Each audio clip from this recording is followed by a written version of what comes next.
राजधानी दिल्लीमध्ये एनडीएमधील मुख्यमंत्री आणि उपमुख्यमंत्र्यांची बैठक पार पडणार आहे। बैठकीला फडणवीसांसह एकनाथ शिंदे आणि अजित पवार उपस्थित राहणार आहेत। तर आज शपथविधी सोहळ्यानंतर दिल्लीमध्ये या बैठकीचं आयोजन करण्यात आलं। ये हमारे लिए बहुत ही सौभाग्य की बात है।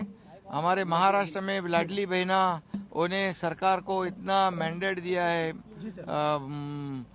लैंडस्लाइड मैंडेट दिया है, और दिल्ली में भी हमारी लाडली बहना मुख्यमंत्री बनने जा रही है। बहुत बहुत अभिनंदन। मोदी जी को मैं बहुत बहुत, आदरणीय प्रधानमंत्री मोदी जी को बहुत बहुत धन्यवाद देता हूँ, उनका अभिनंदन करता हूँ कि एक महिला भगिनी को एक बहुत बड़ा मौका वहाँ दे रहे हैं।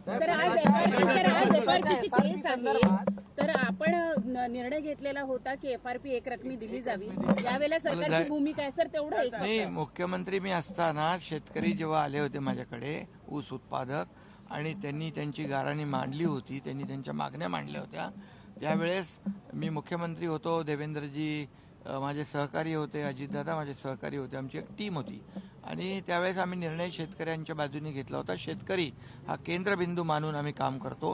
हे सर्वसामान्यांचं शेतकऱ्यांचं सरकार आहे, त्यामुळे एफआरपी एक रकमी द्यावा अशा प्रकारचा निर्णय त्यावेळेस आम्ही घेतला होता, टीमने मिळून घेतला होता।